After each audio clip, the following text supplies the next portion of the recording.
To understand what I'm about to tell you, you need to do something first. You need to believe in the impossible. Can you do that? What do you desire that you can't have? Now you should at least give a brother a moment to say something heroically clever. You're the boy from the circus. So I have to sing with roles? There's about a dozen ways that I could stop you right now. But I don't think I have to. The staff chose me, and I choose you. I started up a security firm. Finally, a superhero team I can actually get behind. In the future, my friends may not be heroes, but if we succeed, they will be remembered as legends. Welcome to the DC TV report for the week ending Saturday, January 2nd, 2021. I'm Little Eddie O'Hare, aspiring professional fanboy. And I'm Sara, academic by day, writer by night. We're here to bring you recaps, news, and commentary for all live-action television shows based on DC Comics. And we have 2 new episodes this week. Woo! Yeah! Including one mid-season finale. Yeah, and both from the same show. Sara, Happy New Year. Happy New Year. How's 2021 look in your neck of the woods? I mean, right now, it's not looking good.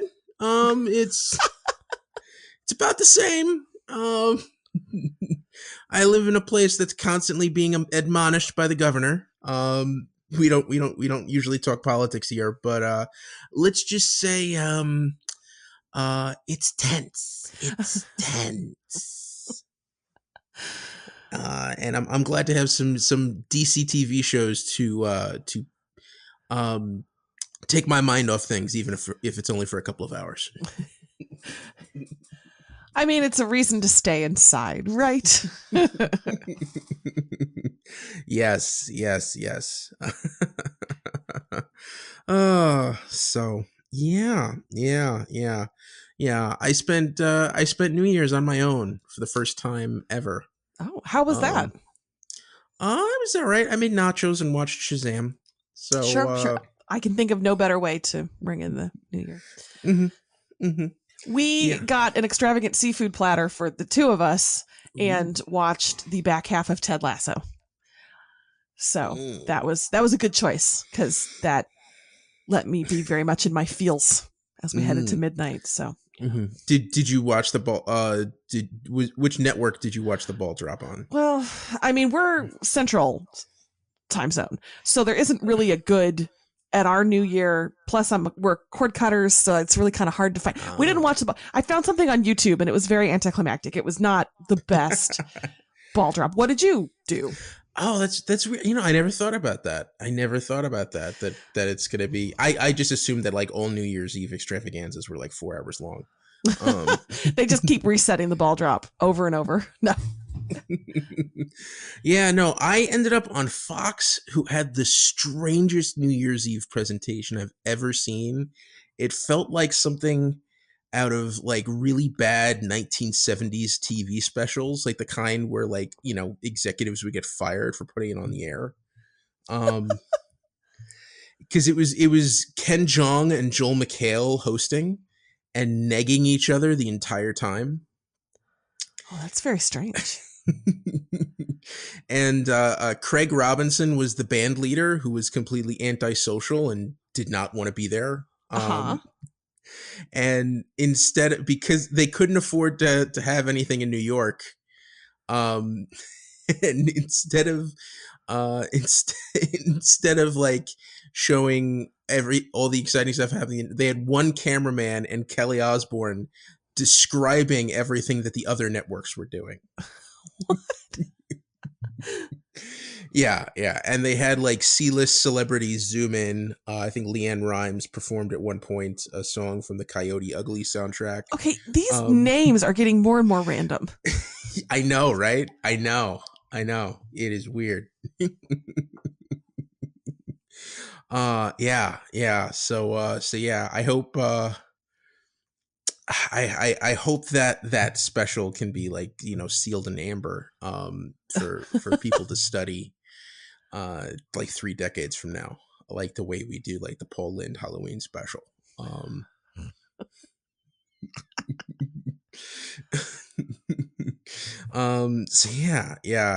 that was strange. That was strange. New Year's Eve, the weird like New Year's Eve dichotomy where all of a sudden like Dick Clark,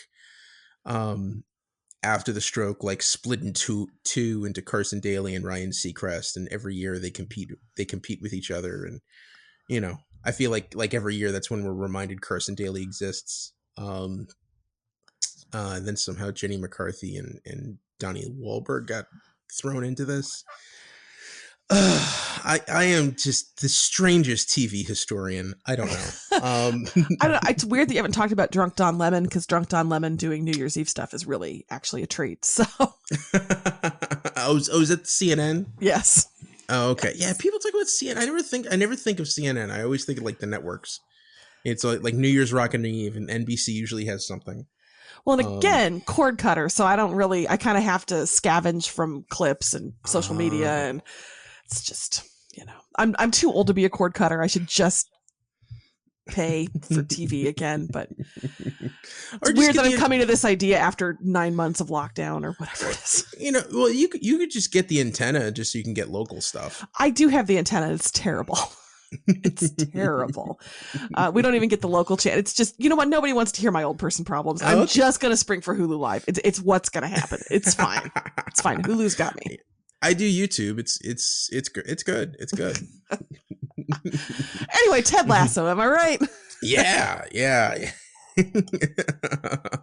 Yeah, that's our New Year's Eve stuff. Agent Palmer will be very happy with that discussion.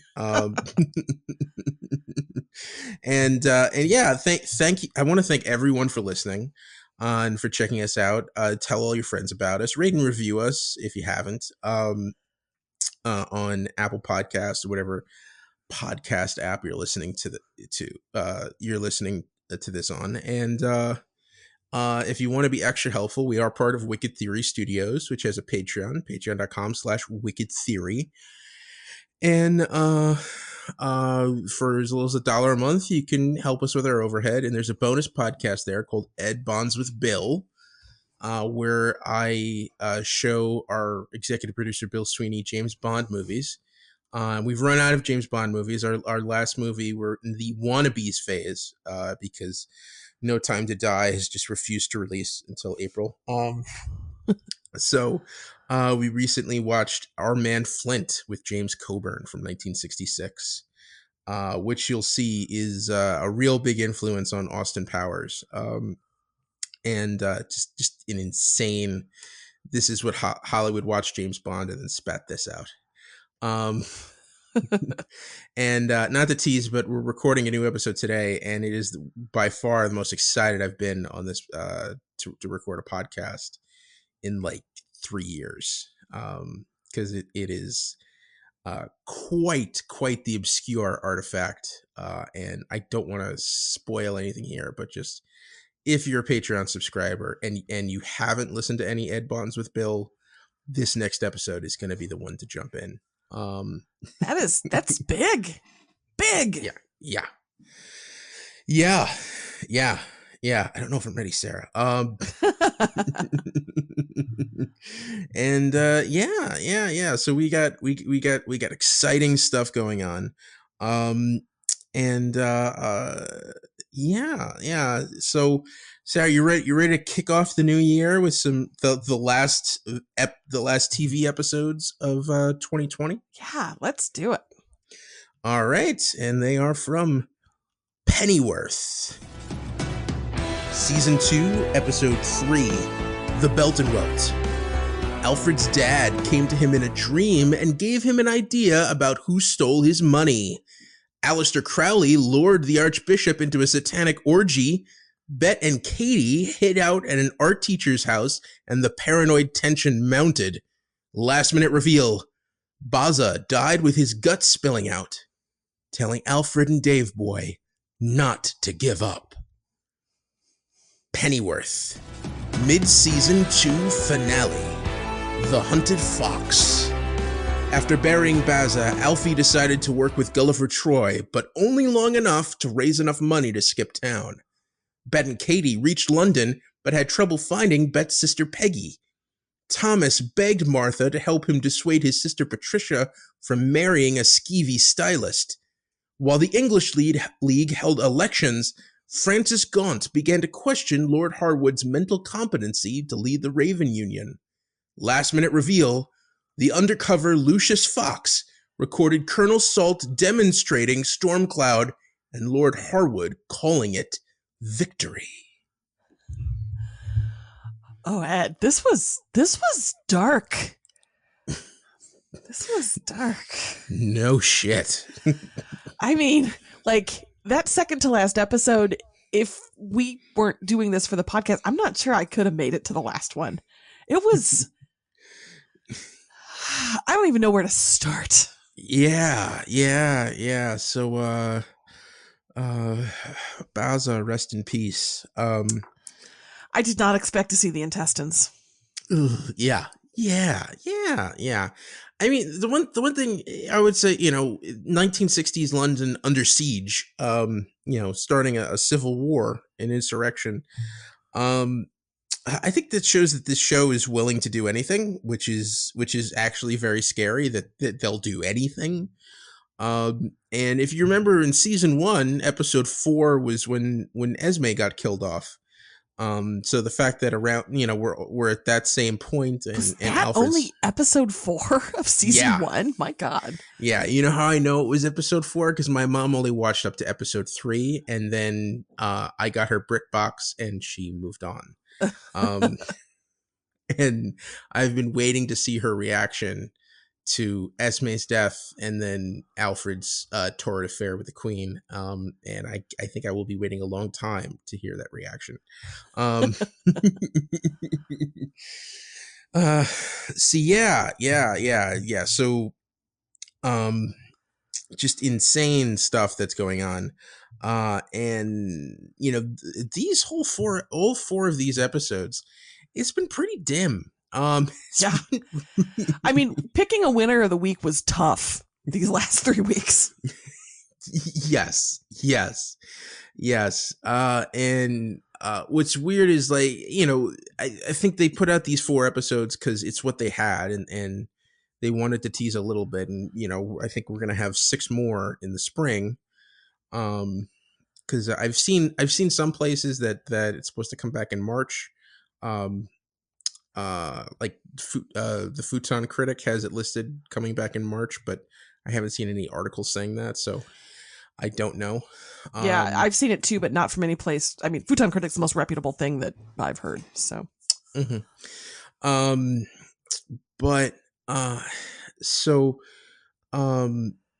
so this didn't seem like a natural mid-season finale, but just basically, like, things are getting darker and darker and darker, and I'm hoping that when we come back this year, it's going to start moving in the other direction. Yes. Okay, so specifically, I just have to say, did Cherry, right? That was the bar wench with the ring who cracked open the case of who stole the money. In the end there, Cherry hopped into a vehicle, drove, help me out here, 10 feet into a group of explosive barrels? What was that? Because that's really how it looked to me. Yeah, it was Sherry. She drove into some gasoline canisters and everything. It was a very short trip that she took in that car. Like, I do not understand. She was headed directly for those barrels. I don't understand it. I think it was like a fight or flight instinct, and she's just, I've just got to move, and she leapt before she looked. Yeah. She sure did. But yeah, that was dark. There goes the money. There goes poor Baza. They did kill the only black guy, so he gave a really inspirational, you white guys are going to go on. You're going to go on for me. And then they replaced him in the next episode with another black guy. So, like, you see what you did, Pennyworth. Poor Baza. And he's really been, I mean, Dave Boy is definitely the Dr. McCoy, but Baza has been the Mr. Spock of this trio. And yeah, as before, Spock died first, and unfortunately it doesn't look like they saved his Katra. So so yeah, and you're right. Like I was, almost in tears, just that big emotional hit. As he slowly died, and as we all know from Reservoir Dogs, it takes a lot. It's very painful, but it takes a long time to die from getting shot in the gut.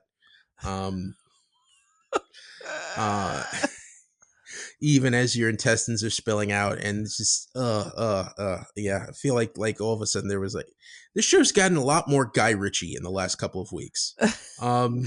Just nihilism. It just really feels like nihilism.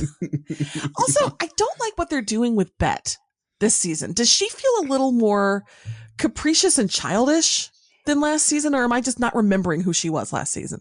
Well, I think they've also taken away, because like in season 1, she was this mad psycho who was just unstoppable.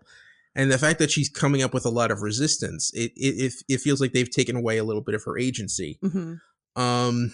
And I think part of the problem is it's a good idea for a story, but it hasn't felt weighty enough to last these. I feel like they've done in 4 episodes something they could have done for her in 1. Mm-hmm. So yeah, in the first episode, we get her with the art teacher, and that whole paranoid thing, and we did see that that Katie can draw.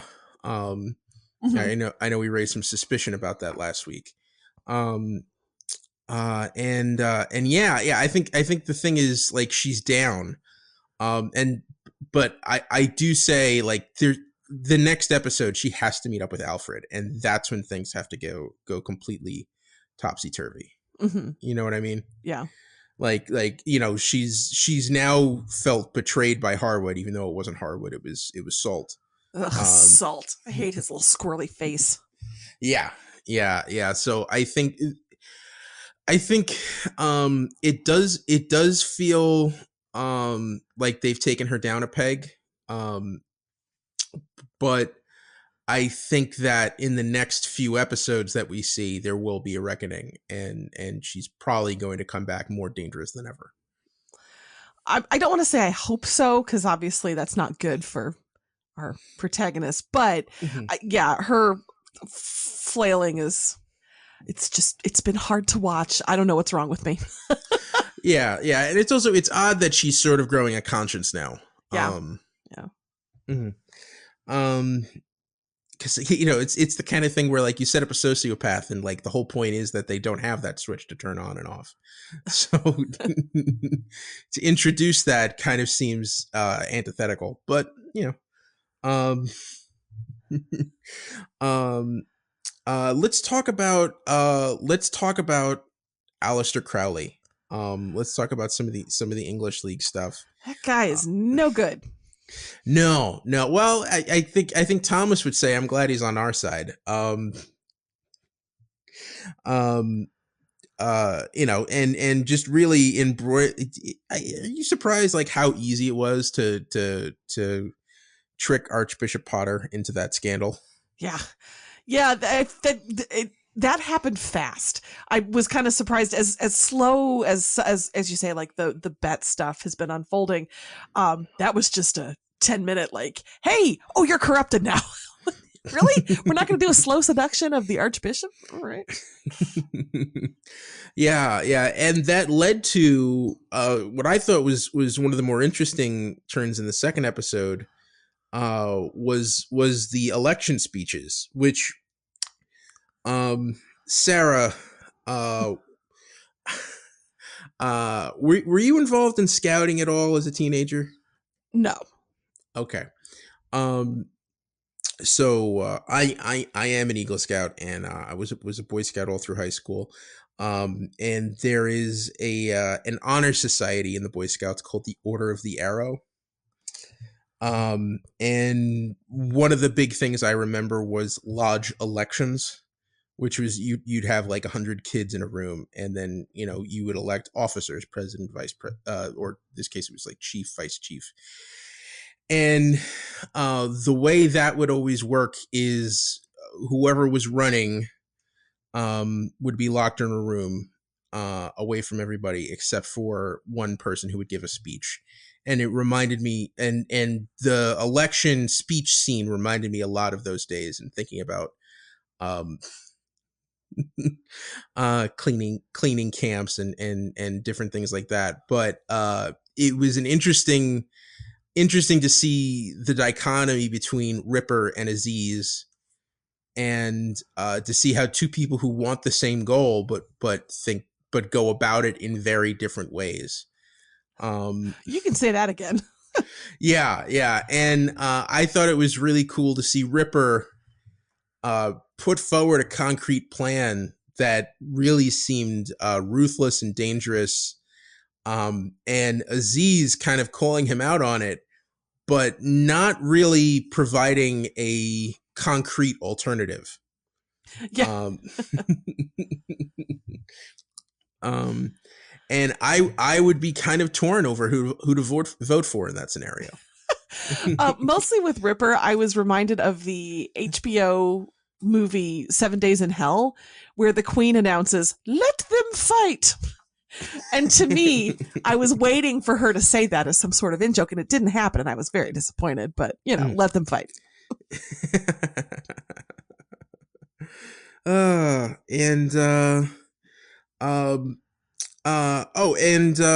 did you think of Martha and Thomas over this? Do you think they're back together? Is this what are we're talking about both episodes, right? Yes, I do. I feel like probably they're past their will they, won't they, and now they're just gonna kind of be navigating a relationship. So that's, I thought the sabotaging Aunt Pat's, because really she would be Bruce's aunt, engagement was great and was much needed levity in this dreary, depressing 2-hour slog. And I was so grateful for it. Not the least because her terrible fiance is, and yeah, I'm bringing up Ted Lasso again, Trent Crimm, the Independent. He's a character in Ted Lasso, an important one. So when I saw him on screen, I was just like, oh, that's Trent Crimm, the Independent. So I was very glad to see him again. His hair is majestic. He's like a salt and pepper lion. I love him so much. Didn't expect to see that much of him, but Yeah, I was going to say discount Sacha Baron Cohen villain. Because it feels like, oh, you wrote this for somebody. Oh, this is very specific.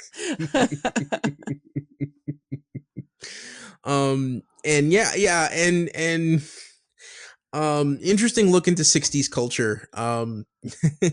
I do like how over the past couple of seasons we've seen Pat have terrible choices in men. And this was another side of the 60s, where you had characters like Vidal Sassoon and these hairstylists and interior designers and everything, and people who by today's standards were not that great looking, but somehow had enormous sex appeal. And in a certain sense, when you look back on it, it was just like so somehow he had all of these tastes, but like this is really just a big giant scam for him to get laid, right? Yeah.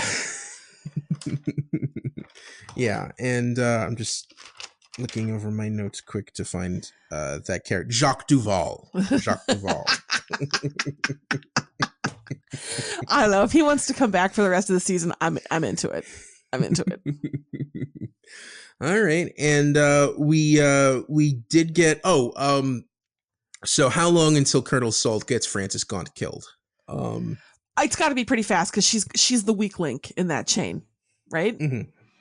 Yeah, I think he's going to try to encourage. Yeah, it seems like he's trying to encourage her to call Lord Harwood incompetent, and then probably Salt is going to double cross her. Yeah. Operation Stormcloud though is terrifying. Yeah. I mean, it's we're excited. Ooh, Lucius Fox. Okay, so we know he's a player now. He was the most obvious spy in the history of obvious spies. Yeah. But you see the gadgets that he throws in there. Where the camera necklace and the recorder in his shoe, and yeah, I enjoyed the Maxwell Smart of it all there. But yeah, but like seeing Stormcloud in use, that was absolutely terrifying. And I don't know how they're gonna stop this. This is gonna be this is a problem. This is a big problem, Sarah. Am I right? It does seem like a big problem, but it also seems they were looking for something that would leave everybody looking peaceful, and I guess it worked, but they did have that one poor person batter themselves against the window, so I guess that was just for dramatic effect, but for the most part it's everybody looks pleasant in death, I guess. I don't know. It was a lot. It was a lot coming on the heels of that previous episode. It's just a lot. All right. Okay, we have to talk about the captain's wife. What on earth is she doing in this show? Oh, that's right. Yeah. So yeah, Gulliver Troy. I think we needed some kind of conflict. Well, it's London in the 60s, so that means Alfred needs to have at least 3 love interests at one point. I guess she's just there to like get hit and be a femme fatale. I don't know. She was introduced in a way that it was like, I'm going to wreck this show. And not like wreck the show, but like I'm going to be a troublemaker, and she seems to be shaping up to that. I don't know. They may as well have had that when she came on screen, because it was so obvious that she was gonna be that kind of vampy character. So sure, fine, okay, show. We needed more eyeliner. I get it. Yeah, and also at a certain point, it's like of course Troy's crew is going to piss off Dave Boy. Of course. And he does not belong there. And I think Alfred is making a lot of hard choices, and he's making a lot of stupid decisions. Because he's so hell bent on getting out of London. I think this is the kind of thing where this is all totally going to backfire on him in a bunch of ways. But we haven't gotten that payoff yet. So that's, it's weird to, this feels like an incomplete season because all we're left with is just more questions. But I didn't really know. And that kiss at the end, I think it has nothing to, it's all power dynamics. So yeah, it's going to be a point where like, Alfred's probably going to have to kill Troy and all of his crew. And, he's got no choice. Yeah. Yeah. And where does that leave Madame Troy at the end? And poor Sandra,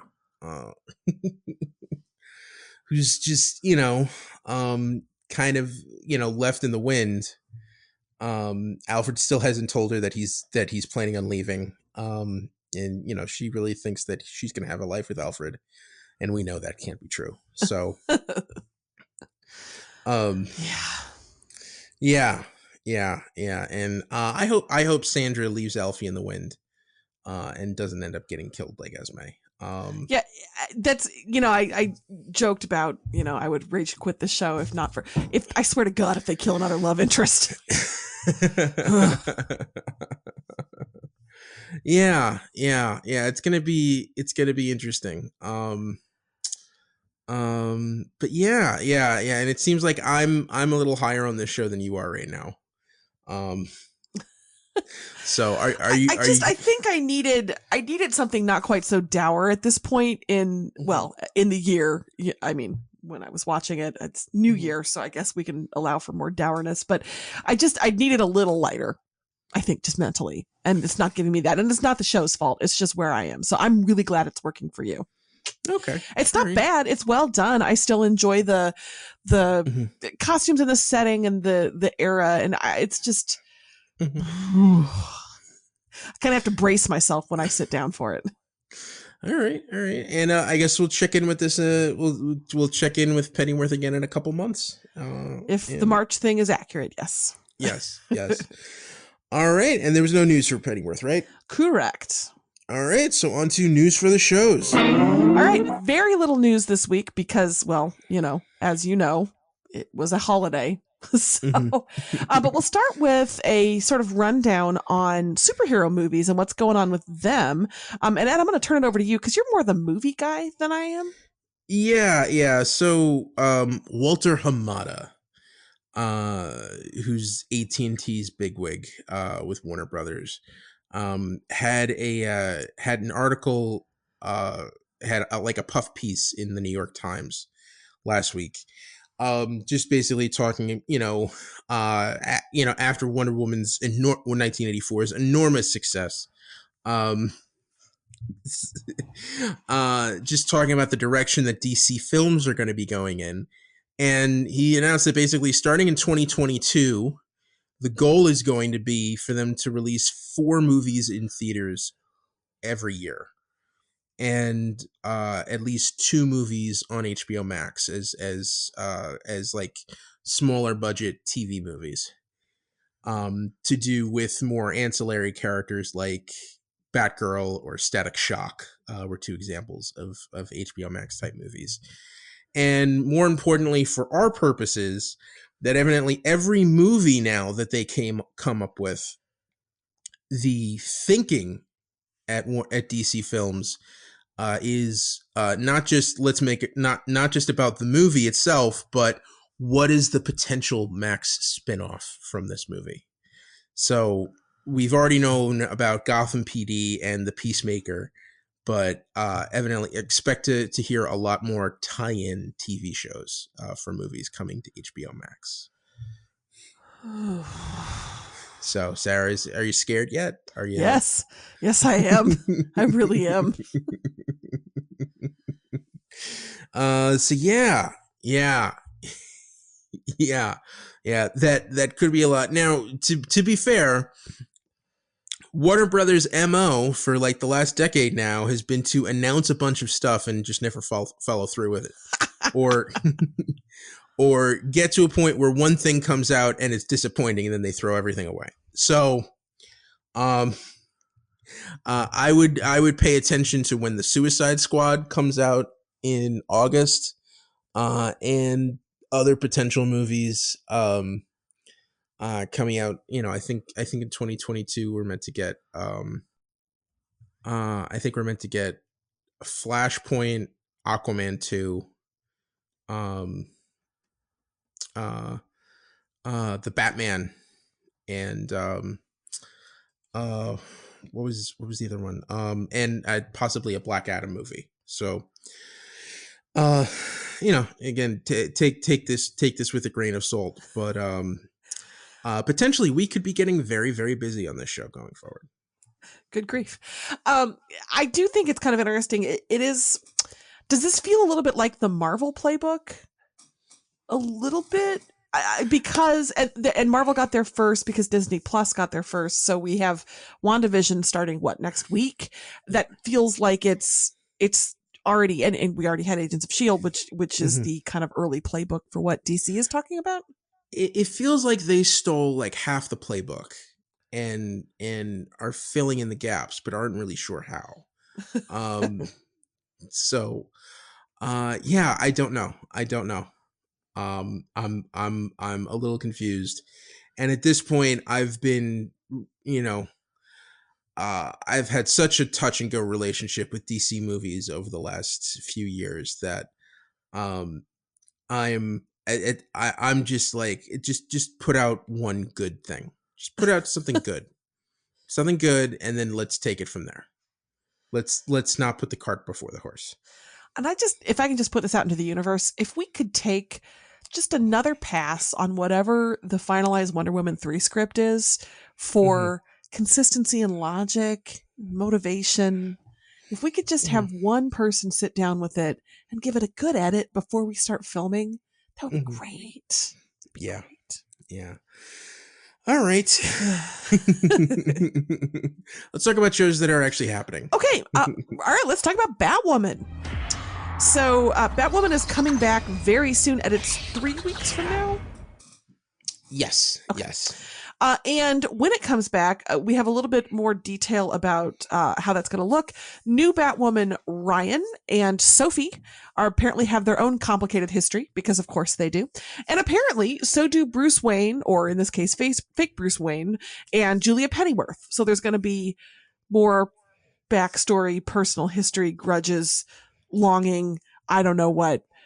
So just because we lost Kate doesn't mean we don't still have complicated, messy personal histories, apparently. Okay. All right. So we're still gonna have that drama, and somehow it seems like Sophie's still gonna be the love interest on this show. How small is this town? Okay. It would be interesting if she wasn't the love interest. I will say that. I'm not rooting for that necessarily. I want to see what they do, but it would be just the convenience of, oh, another X. Okay. Is a little, so I'll be curious to see what they do. Okay. So moving on then to Superman and Lois. Where we got a trailer for the show, and it has so much voiceover. Yeah. It felt like the kind of fake trailer they'd use at a pitch meeting. You know what I mean? It's odd that they would put this out into the public. Also just because it's mostly concept art. Yeah, it says a lot of words without saying much actual content. But they're hitting the right notes. I was welling up by the end. It's all like, pretty inspirational stuff and exactly what I'd want from a Superman movie. So well, it's all about how you change and you're tested and you become who you're going to become. And so I don't know if it's warning us that he's going to be a slightly different Superman or what, but I don't know. Yeah, well, this one's a dad. He's got a family to protect. I want this show to be nothing but dad jokes. Yeah, man. I really need a Superman show right now. I think the world needs Superman. Well, it's coming. All right. And then the last bit of news this week is for DC's Legends of Tomorrow. And some good news, Mick's daughter is going to be back for season 6. Yay. Yeah, that would be weird if they just completely forgot her. I'm sure that's happened on TV before. Oh, definitely. But, it's nice to have it confirmed. It would have been a surprise if she hadn't, but, always nice to see that they're going to follow through on that. So that's a fun dynamic that they have set up there. Mm-hmm. And I'm looking forward to seeing her integrate more with the rest of the Legends. Besides Mick. I'm sure she could be the fourth person who learns how to fix everything on the Wave Rider. Yeah, is she the one who gets the episode that's kind of her own episode this season? The way, we've had Zari had one, and maybe not, but yeah, I could see that. All right. So that's the news. So now it's time for Winners of the Week. Man, we were zippy this week. Yeah. So do you want to go first? Or do you want me to go first? You know what? I'll go first because mine is pretty, as usual, straightforward. And my winners of the week this week are Thomas and Martha. I think those crazy kids finally got it all together. We left them in a clinch on the couch, and things are looking positive for that relationship. Apparently Thomas is unengaged. I don't understand what that fiance was about, but good for the kids. I think they're going to make it. I think they're going to have a long life. They're going to really enjoy like their 50th wedding anniversary. It's going to be a beautiful long marriage. Yeah, my winner of the week is adjacent to that, and it's Sex Traps. Yeah. Yeah, Good call. the one Aleister Crowley set for Archbishop Potter. Yeah, that wild satanic orgy. Kind of weird to wake up in the middle of that. And and then of course the trap Martha laid for Jacques Duval. To and Thomas had to time that just so that Patricia would walk in as he was completely naked. And trussed up like a Christmas goose. Yeah, and the image of her chasing him naked down the streets of London, priceless. The only bright spot in the episode. So yeah, Sarah, we did an episode. We sure did. Yeah. We can now say goodbye to 2020. We have two episodes, 2 weeks left before we get to the first new episodes of the season with Batwoman. And in the meantime, we have some retro picks left. So next week, we're going to be doing chapters 9 and 10 of The Adventures of Captain Marvel from 1941. Chapter 9, Dead Man's Trap, and Chapter 10, Doom Ship. So please check that out. Adventures of Captain Marvel is available on Amazon Prime. And there's a lovely Blu-ray from Kino Lorber if you wanna get really fancy. Yeah, Sarah, are you excited? You ready to move forward? I don't know if you mean with Captain Marvel or TV in general or the year or what, but the answer is yes. Yeah. The answer is yes. Yeah. Once more under the breach. All right. That's the DC TV report for this week. You can find us on Twitter. I'm at Lil Eddie O'Hare. And I'm at Sarah Netzley, SaraNetzley. And follow the show on Twitter at DCTV Report. Send along your emails to dctv@wickedtheory.com. Also, be sure to subscribe to our show on your podcast app of choice and rate and review us. That helps more people find us. Check out our sister show, The Wicked Theory Podcast. This has been a Wicked Theory Studios production. Executive producer, Bill Sweeney. Visit us at wickedtheory.com. Shazam, everybody. Shazam. Shazam!